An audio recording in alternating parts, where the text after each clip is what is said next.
Just because you are a nice guy doesn't mean you are a good man. Hi, I'm Detective Tech, and today we're finally going to close this case that's been open for months surrounding Pierce7d. You like the socks? They're foxes. So if you don't know, me and Pierce have a little bit of history. Who's Pierce, you might ask? Well, Pierce is currently the best Smash 4 coach in our community, the Smash community, that is. And recently he's been under fire for a lot of risque tweets that he had in his past, and some stories about some past relationships that have, let's just say they've been a little bit more sour than sweet. Oh, but our story doesn't end there. After the 3 videos I made on Pierce, I thought he'd finally get the hint. I thought he'd reflect on his actions. I thought maybe, just maybe, there would be a road to a brighter and better future for everybody. You know, a guy can only dream so much, am I right? You mind if I smoke in here? Sorry. A true detective's work is only done after justice has been served. I know everything about you, Pierce. I know your older sister and younger brother's name. I know about your kinks. And I know about where you stand regarding the rising tensions in Palestine. In my recent absence, since investigating ESAM's god-awful content, I've opened up my business to the public. Unfortunately enough for you, the case that had long gone cold has finally been reignited. We'll get to what started all of this later, but for now, let's go over what we already know.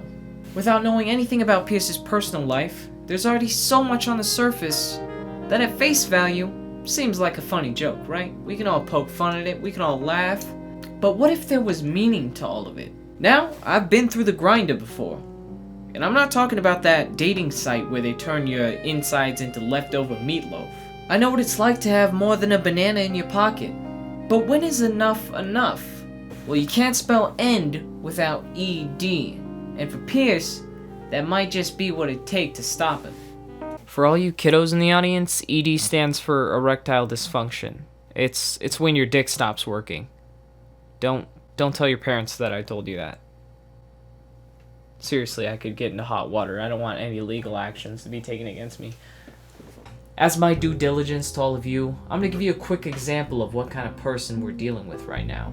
Thirst Patrol SSB, a Twitter user whose primary focus is to point out lustful comments and posts in the Smash community, eventually ran into a problem. Every other post on there was from none other than Pierce7d.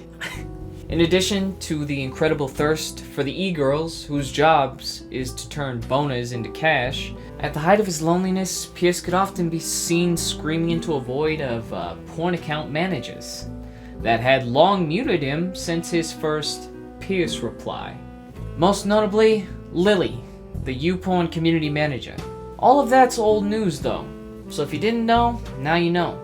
Now it's time to get into the ember that sparked my interest into the original case of Pierce's secret identity as Because I'm such an amazing detective, after my talks with Dana, after she posted a YouTube video about how she planned to lay out her entire experience with Pierce in meticulous detail, I came across another little detail that most people might have missed. There was in fact yet another woman. I know, crazy, right?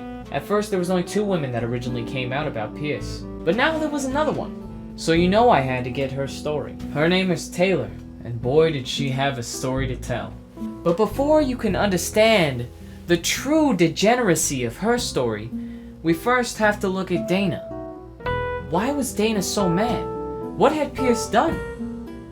To find the answers to all of these questions, I had to hit the streets. Ah yes, Sin City. I knew all too well about this town, notorious for gambling, crime, and violence. But that's not what I was trying to get into today, no. I needed to find a man, an old acquaintance of Pierce's that had a little bit of a fallout. I knew that if I could get in touch with him, he might divulge a secret or two. Possibly, might even join my side. I know I was being a little bit optimistic, but hey, can you blame a guy? And this was one bet I was willing to take. I had faith in him and I had faith in the system. But after searching for hours and hours, I was starting to wonder if he skipped to the next town. I was getting tired. I started to lay back, take the edge off. When I was finally ready to give up all hope, pack up my bags and head home, there was a break in the case. A note left behind by one of Pierce's lackeys. They were mocking me. Little did they know that I was gonna take that note back to the station and brush it for fingerprints, and hopefully uplift a clue along with it.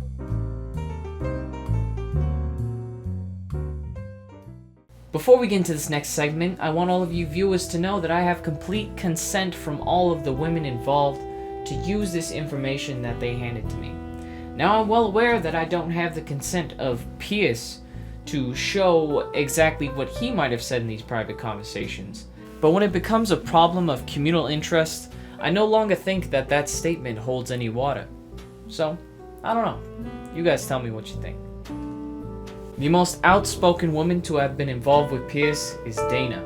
Dana is a Syrian-American woman currently working on her degree in psychology, and she's on a road to a happier and healthier life. And while it might not be her first language, you don't need a major in English to read between the lines. Dana had first contacted Pierce on February 24th via Twitter. It started off innocently enough, like the happiest couple on christianmingle.com. But then things got dark. Real dark. And I'm not talking blackpeoplemeet.com. Within the first day, Pierce was being, well, Pierce. I wish I was a beast at that game. I could show up to a local or any tourney and do phenomenally. If I see you at CEO, then I can give you a primer for free. Live coaching is really fun. Secret fantasy I have. That would be awesome. I'm pretty good at fulfilling fantasies. So maybe I'll squeeze you in my schedule. I guess when you're forced to fulfill enough of your own, you start thinking you're a fucking genius some shit. A week later and he's already yapping about commitment. I hope I haven't turned you off, by the way. You're so cute. You're going to have to try a lot harder than that if you're planning to get rid of me. I am committed! You just don't know what you got yourself into with me, Chica. But it's okay. You'll find out. You're fucked, girl. I'm super annoying. Can't argue with you on that one. You ever try whipping that one out on a Tinder date? That's exactly what I want to hear on the first week. Every time I think I'm finally going to get over you completely, you just slay me all over again and it's like it's from scratch. It's been a fucking month at this point. How many times are you thinking of getting over her exactly? What happened to that commitment? Where? Not to mention, for a guy that is self-proclaimed to prioritize getting to know women first, and the all-encompassing respect that ensues, acting out a cringy kissing scenario within the first 7 days seems to entail a little bit more than just getting to know her. Don't you think, Pierce? My brain started calculating if I could see you at your connecting flight and how much the Uber would cost me to get there in time, and if I could glimpse you for 10 seconds and how it would totally be worth it. And then I'm like, you idiot, she's joking, obviously. And there was this whole internal dialogue that happened in less than 1 second. I mean, of course she's joking, but what if she's not? Even if she's not, you wouldn't be able to see her. Oh, I'm so terribly... But what if there's a chance? Why are you even thinking about this? terrible. Huh? I'm actually the worst. Cause imagine if we get to kiss. We? What? LOL. This is my mind communicating with itself. And yeah, approximately 1 second later, the JK comes out. Ooh, haha. And then the reasonable part of my brain was like, yeah, of course she was joking. No shit, Sherlock. Ah. It was still worth a chance. You're hopeless, kid. LOL. Oh my god, look at these fucking dry-ass responses. LOL, ooh ha ha. Can you be any more oblivious? This is obviously making her very uncomfortable. Speaking of getting to know, let's learn up a little bit about the man behind the Coke can. Pierce. Yeah, Pierce. Let's go with that. Let's go with Pierce. I like that. Through my arduous hours of research and outstanding detective work, I figured out a couple things about Pierce that I think will help shed some light on this case as a whole. Pierce was very musically inclined in his younger years and even dabbled a little bit in theater. If you know anything about these kinds of people, it's that no matter how bad they are, they'll still belt out notes and lines like they're the next fucking Beyonce and Johnny Depp combo. Happy. Stop. Stop! Something that doesn't come as a surprise to me, or hopefully anyone else, is that Pierce loves talking. Another thing that didn't quite surprise me is that Pierce is not a fan of drinking because he doesn't want it to mess with his cognitive prowess. Understandable, he's a coach. His brain is the most important asset. Last but certainly not least is Pierce's inability to handle rejection. This is both outlined by himself and the self-fed delusion evident in an interaction with Dana stating the nature of their relationship. To further elaborate upon that, in May, Dana was very clear about the lack of intimacy in their relationship. To which Pierce at first seemingly understood the boundary set, like any good guy would, right? But eventually unveils the guise of acceptance, which actually turned out to be blind optimism and a lack of realization, stretching all the way until their end in August. We'll elaborate on the depth of that hypocrisy in a second. Now, chill, okay? I know you're getting tired of bouncing around. I know you want to get straight to the point. I know you want everything. I know you're not one to wait. But I want Pierce to feel this one. I don't want Pierce to forget this video in 2 weeks when he's 4 inches deep in another woman's DMs. We're not having any of that. No, we're gonna take him along on a ride. After taking the note that had been left behind back to the station, we got a successful match on fingerprints, one of the members of the 7Ds. We brought him in for questioning, but getting him to talk was gonna be the hard part. Look up. I want you to look at me when I'm talking to you, alright? Now, who do you work for? No one. Oh, don't fucking bullshit me. No, you see, because I've been looking around. You know, this isn't my first rodeo, alright? I know you're friends with Pierce. Now, you better start talking before I make you talk. Look, I don't know anything. You're wasting your time. Does this ring any memories? A little bit of lubricant? Huh? You and your pal Pierce? Look, I'd rather put that behind me. Like, that was a long time ago, and I'm a changed man. If you just took a chance to just try to understand him, you'd be able to see that he really is a nice guy. Nice guy, huh? From where I come from, nice guys have a special place just for them. It's in a little sweet corner of a place I like to call Reddit. Now you better stop fucking talking, alright? Look, I'm telling you all I know, man. It was at this point that I realized I wasn't gonna get anything out of this Pierce lackey. I had to look somewhere else. Who the fuck are you talking to?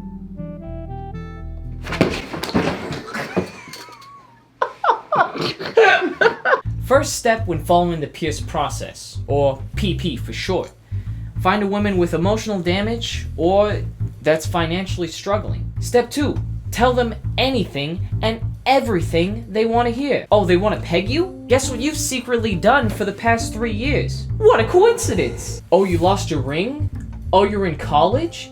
Don't worry, you broke piece of shit. Just let me take care of you. Let them know that you run their life, and that with the wave of your hand, you can literally end world hunger. Third, when they inevitably reject you for being desperate and ugly as shit, block them on all forms of social media and tell all your friends you did your best to be a nice guy. Even when some of your advancements were unwarranted for months and the status of friend was very clear and explicit. Follow the PP and you too can feel entitled to sexual gratification after forcing a codependent relationship. Maybe it's not all Pierce's fault. Maybe he just falls in love too quick for his own good. In fact, Pierce appears to be falling in love all over the place. There's love for everybody. The concept of special things you'd say only to your significant other or someone precious to you seems to be lost on Pierce. Don't believe me? Let's do a couple comparisons. See how you feel after that. So this first situation is talking about how Dana was going through a little bit of drama and she was starting to remove people from social media, and Pierce's response was, "If anyone treated you that way, I hope you know it would break them." And at first, it seems really sweet, you know? He'd fight for her, he has her well-being in mind, but then you get to this Twitch streamer who anonymously got threatened in a whisper. Pierce replies with, "Hey, Walking Dead zombie, if you're out there and you're reading this, just know that if I ever find out who you are, you're going to wish you were really a zombie." And that's understandable, you know, if you're a white knight, that's your go-to, that's your agenda. You see a woman in trouble, you help her out. But then this next one, he literally has no idea what's going on, but still says, "I don't know what happened, but who's talking shit? I'll fight them." The more instances that you look at, the less special it seems that he would offer to fight on her behalf, because he really cares about her and she's someone precious to him. Normally, you would only go out of your way to literally assault somebody if it was someone you love that had been done wrong, or one of your close friends. So, I don't know, just seems a little bit off to me. Since I'm a detective with a genius level IQ, only comparable to that of Sherlock Holmes himself, I already know exactly what Pierce is going to say in response to what I just showed you. They're his friends. He only compliments them like that because they're his close friends. He always does this. At the end of the day, the problems that surround me are largely based off myth and ignorance. Thirst trap predator? The supreme majority of the girls whose pictures I post comments on are my mutual friends that I talk to regularly and hang out with in person every event. With that argument in mind, this situation with Pierce7d, where she's talking about the new Nairo shirt that she got, Pierce replies, "This thread just made me realize that I have the somewhat exclusive honor of knowing how hot you are since I go to events. Poor internet." Saying that, you know, he sees her in person so he knows how hot she is. And that's all good and fine in his own words, but as he states later on, Pierce7d is a fairly good friend of mine. I was teasing her. Yeah, bullshit. I forgot that the average maturity level of Twitter is pretty low, so I didn't expect the mega viral reaction, but upon noticing it made her uncomfortable, I deleted the tweet and apologized. So rather than self-reflecting and thinking that what he said himself made her uncomfortable, he insults the maturity level of the entirety of Smash Twitter. The lack of self-reflection here is actually something quite special from Pierce, seeing as he does this on a daily basis and never sees anything wrong with it, despite almost every instance having some kind of viral reaction to it. Pierce will say any amount of wonderful things to women everywhere, which at first seems great, right? Men can be friends with women with no strings attached, right? Back to Dana. This is where things start to get a little bit spicy, if you will. Since May and onward, there were multiple instances of Pierce declaring his undying loyalty to Dana and swearing to stay by her side, no matter what. I think that friends support their friends and are patient with their friends when they're struggling. People who are going through a hard time need their friends. Isolation only fosters larger problems, but an understanding support structure can be one of the strongest medicines. I am, and always have been, willing to accept you no matter what you're going through, and been willing to tolerate whatever you throw at me in an effort to be there for you however you need me. We might not be romantically involved, but this has never changed. Never changed. However, I cannot stop you from dismissing me. I tried and failed to do so once, and that shattered me more than any spiteful or agitated thing you could ever say. As a result, I lack the capacity to beg you to keep me around. At the core of my being, I am both desperate and prepared to care for you, and I'm committed to being the highest quality of friend you've ever had. This is unwaveringly true and will not change even if you started to take out negative emotions on me. I think that providing you a sounding board which could receive hurtful messages from you and understand that this is a reflection of how you are feeling, but not who you are, would be extremely good for you. It's also something I'm uniquely equipped to do, which gives me confidence in my ability to serve you in capacity. You asked for my thoughts, and here they are, unfiltered. I always wish I could serve a larger role in your life, and I'm willing to do so under any circumstances. You are afraid I don't know what I'm saying, or that I don't understand. But I know exactly what I'm saying, exactly what I want, and I do understand. I believe I can be very good for you, and I've always desired opportunities to prove it to you. Ultimately, the choice remains yours. If you banish me, I will disappear. But for as long as you keep me around, I'll be your friend, who exceeds your every expectation. I don't believe in pausing friendships. Okay, so after those two very long paragraphs, if there's anything you take away from it, let it be the I don't believe in pausing friendships. Remember that. April 8th. True, you don't have to wait for it. A true and real friend will continue to be here for you, rain or shine, peace or danger. March 28th. To be honest, you're becoming one of my closest and best friends. By the way, I need you and I to promise each other something. And we need a promise in person too, if you're okay with it. What's up? No matter where we go in life, what happens between us, or our relationship status, we will try our absolute best and hardest to remain friends and be there for each other and support one another. I realize that not everything is black and white, but to try our best. I will never abandon you. I swear it. I will never ever abandon you. Not ever. If there was a situation in which I could abandon you, I would not take that situation up. Wow, maybe I was wrong about Pierce. That was really heartfelt. I mean, he seems to really care about this woman. He seems to really be invested in her life and want nothing but the best for her, just because it would be a positive influence. I bet his conversations about her outside of their personal little chats must be nothing but high praise and admiration. I may find someone else who I enjoy sleeping with. Our relationship is no longer romantic. We are friends with benefits that will have moments. I will probably return home from Atlanta. Romance will be with Dana. You. Sorry, just had a little detective nut there. Wow, that's really weird how you would talk about using her for sex and they had both planned out to sleep with each other? That's weird because the lack of romantic attachment had already been established, along with the possible prospects in the future for intimacy. That's weird. That's weird. That's a weird correlation. That's weird.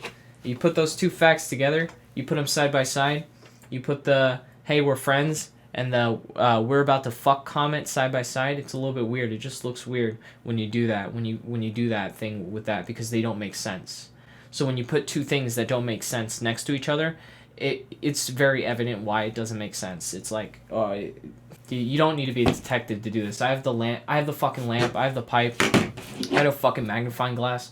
Do you need a magnifying glass to read a fucking paragraph? Just don't be fucking stupid, okay? Read. Fucking read. Jesus Christ. Oh, Mr. R. Jordan Peterson. Shut the fuck up. Okay? This is my thing right now. We're in my little world. You're in my box. And you're gonna watch until the end of the video. Because you're a stupid little bitch and you like drama, okay?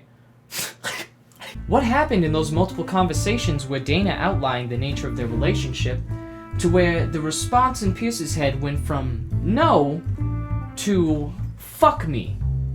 I want to know how we made that shift. How do we go from no to fuck me? I know I'm going out of character again. I know my voice is out of character again, but how do we go from no to fuck me?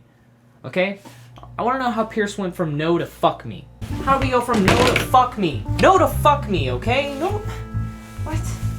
This suspender's riding up my fucking ass? Watch how these conversations go from I'm totally okay with being your friend to I wish you gave me a chance to I can't take it anymore. You asked for my thoughts, and here they are, unfiltered. I always wish I could serve a larger role in your life, and I'm willing to do so under any circumstances.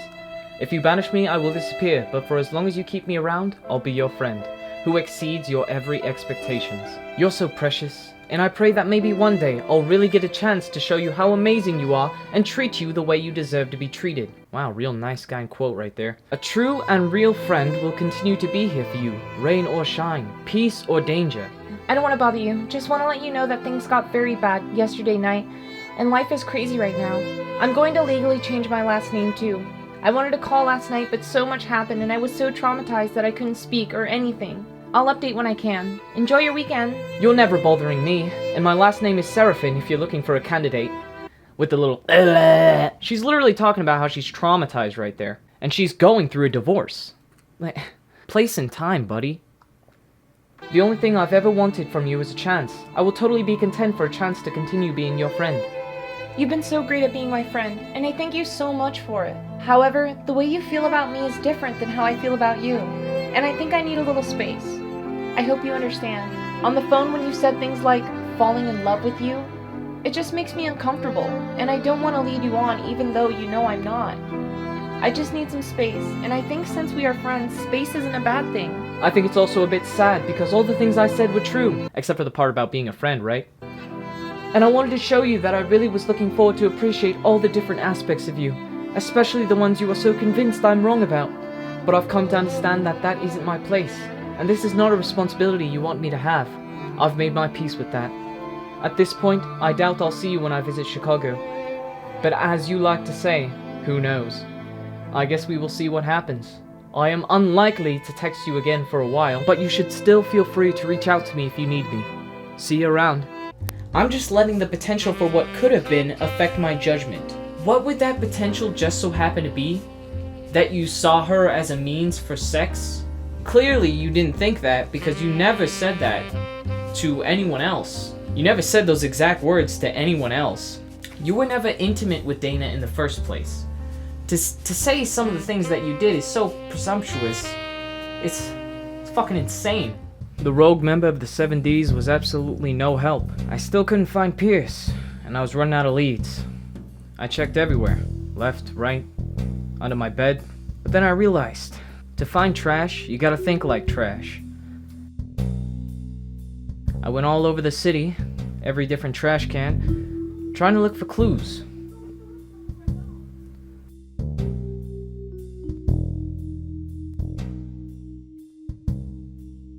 I found a Reese's Nut Mix. Didn't know they made those. That was pretty cool.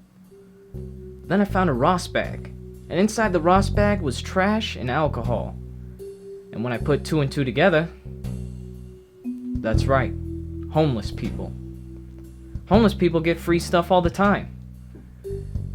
So I made up a plan to beg for clues. I was at rock bottom. My dignity was the least of my worries. I was willing to do anything I could to track down Pierce in the little amount of time that I had before he hurt any more women. Hey man, what you need the... Yeah. I got this really important case right now. I'm at a dead end. For your welfare line, bro? I'm not broke, I just need clues, man.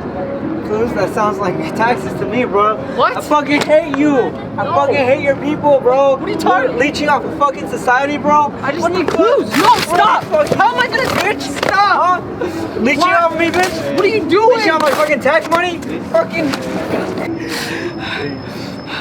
How am I gonna find him now?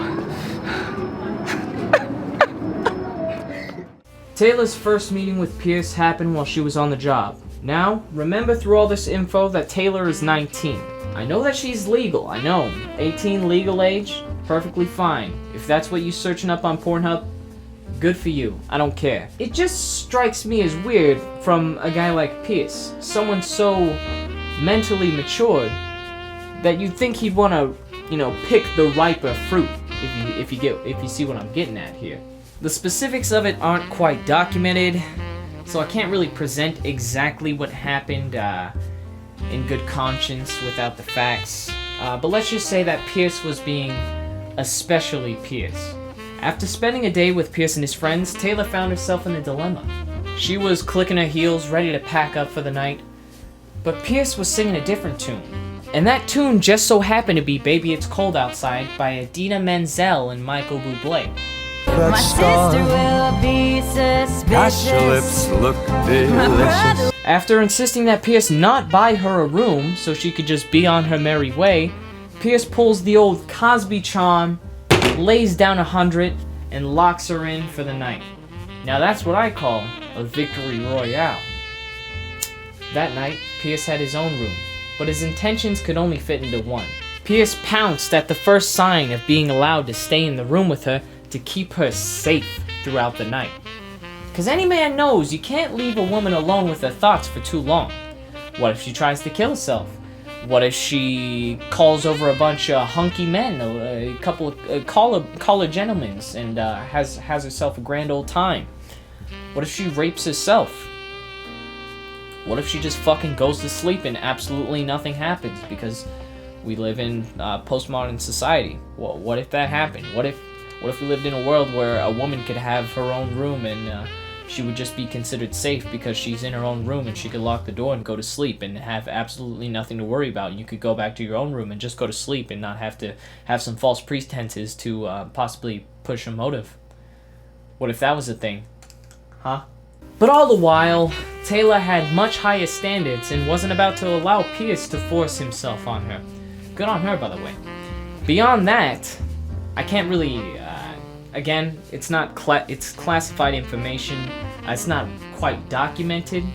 Just word of mouth. I want to avoid that as much as possible. So behind locked doors, the rest, well, that's speculation. You're gonna have to ask Taylor and Mr. Cosby about that one. But what I absolutely can prove is the disingenuous nature of Pierce's nice guy act in getting her the room in the first place. Let's have a look, shall we? It's very strange for men to spend over $100 to secure a room for a woman and stay with them in that room if they were not going to sleep with them. Well, to sleep with you was part of the reason, Ah, you see? There it is. But also because you said you were tired, and I didn't want you to feel unsafe going home. Your safety was important to me, and also I wanted to spend the maximum amount of time with you. I wanted sleeping with you to remain an option that you would consider. But also, I don't think anyone is obligated to do anything they don't want to, and I make sure that all my offers and gifts are no strings attached, including a hotel room. I'm just thinking like, a lot of men would have been very upset at the idea that you would accept that offer and not sleep with them, and that situation could be unsafe for you. It's funny because in that situation, he's the one bringing it up so feverishly and it sounds like he's actually mad about it. I can't even be right, because your risk in that situation was vindicated. It's 1 in a million. It's a 1 in a million chance that I didn't fucking rape the shit out of you. No other guys would do what I did, and no girls would take the risk you took, unless they actually wanted to have sex with me, but that doesn't count. Oh my god, you're so brave for letting me buy you a hotel room. I could have raped you. 1 in a million. I'm one of the good guys. I'm one of the good guys. Now, Vanessa, I know you've been through a lot. Now I just want to do you justice, Vanessa, but I can't do that if I can't find him. Before I knew it, it was already too late. I guess Pierce had started tying up loose ends, and got to Vanessa before I could get exactly what I needed. Her last dying wish was that I get a taste of the barbecue sauce so I could finally track down Pierce and bring him to justice. It was the hardest thing I ever had to do.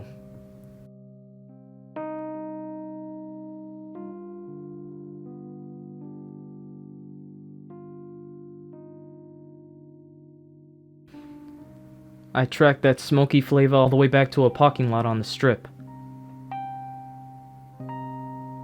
Oh, this was it alright. This is where I would find Pierce and finally bring him to justice. Or was it too good to be true? Somebody was setting me up. What? There's nothing in here. What the fuck? That can't be. Oh.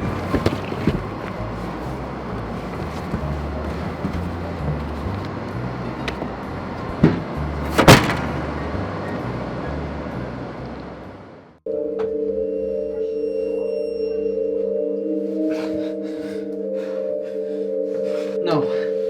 Not again. No. Oh.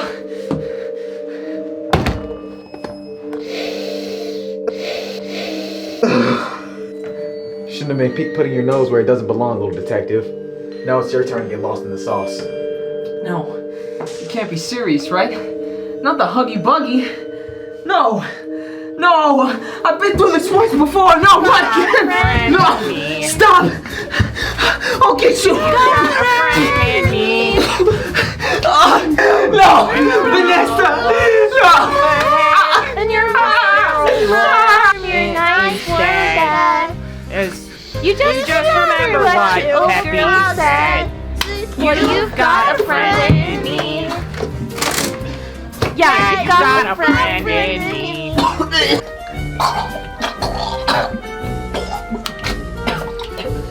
You've got a friend in me. You've got a friend in me. You've got troubles and I got legs. There isn't anything I could do. I'll get you, Pierce. If That's the last thing I do. You've got a friend in.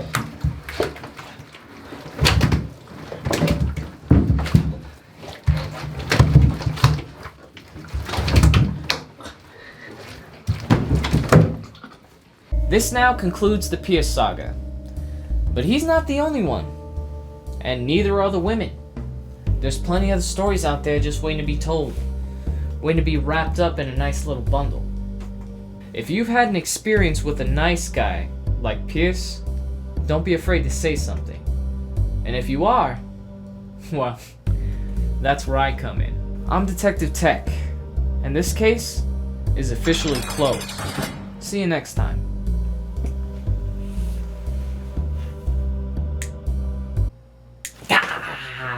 I fucking scared ya, pussy.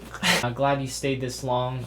You're fucking stupid for doing it. I fucking hate all of you. So I am working on some other cases right now. Currently my DMs are closed. You can check me out on Twitter.